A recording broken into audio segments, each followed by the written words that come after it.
नमस्कार दोस्तों, आप देख रहे हैं always new movie updates.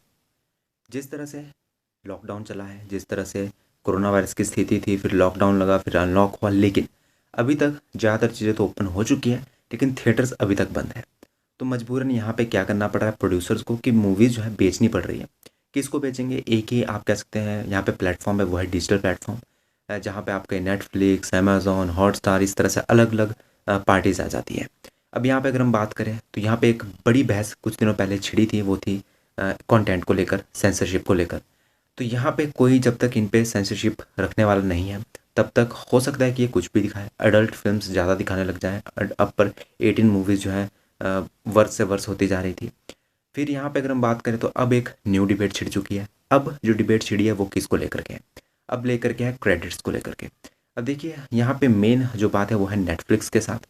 Netflix obviously अभी तक अगर आप देखें तो वर्ल्ड की सबसे बड़ी कंपनी है, अगर हम डिजिटल प्लेटफॉर्म में देखें, जो कि मूवीज़ और वेब सीरीज़ प्रोड्यूस करती है।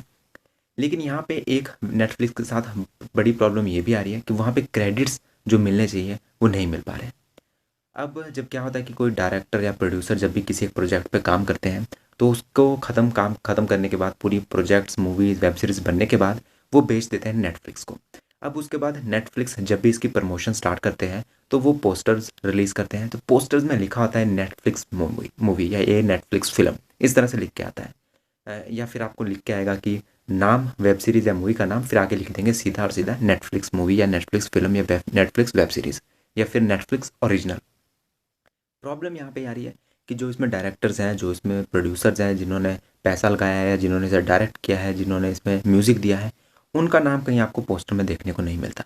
अब ये बड़ी बहस एक तरफ से छिड़ चुकी है कि क्या, जब कोई आर्टिस्ट, जब कोई प्रोड्यूसर नेटफ्लिक्स को मूवी बेच दे, तो क्या फिर अब उसके बाद उसका कोई उसमें क्रेडिट नहीं उसे मिलना चाहिए, या सीधे और सीधे वो सारा का सारा क्रेडिट सिर्फ नेटफ्लिक्स को चले जाना चाहिए? अब ये बड़ी बात है, क्योंकि अगर आप प्रमोशन कर रहे हो तो वहाँ पे ऑब्वियस सी बात है, जिस तरह से मूवीज़ में होता है कि जब भी आप किसी प्रमोशन स्टार्ट करते हैं तो वहाँ पे हमेशा कहा जाता है कि किसने ये मूवी लिखी है, किसने ये मूवी डायरेक्ट की है, किसने इसमें म्यूज़िक दिया है, कौन कौन आर्टिस्ट काम करे, इस तरह से।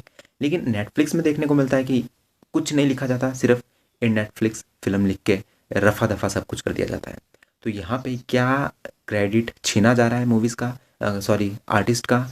अब ये बड़ी बहस है। अब यहाँ पे मैं तो यही कहना चाहूँगा कि ऑफ कोर्स अगर किसी ने मेहनत की है, भले ही वो किसी और ने खरीद लिया है, लेकिन फिर भी जो उसका क्रेडिट है वो देना तो बनता ही है।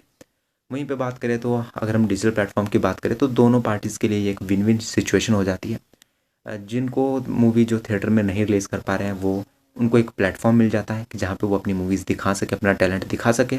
और वहीं जो कंपनी वाले हैं, जैसे कि नेटफ्लिक्स हो गए, उनको कंटेंट मिल जाता है और वो कंटेंट अपने प्लेटफॉर्म पे वो दिखा सकते हैं, उन्हें पैसा उसे कमा सकते हैं।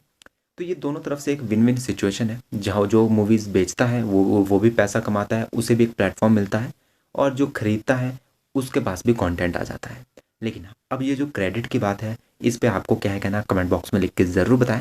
लेटेस्ट अपडेट जानने के लिए सब्सक्राइब करें, बेल आइकन को प्रेस करें। धन्यवाद।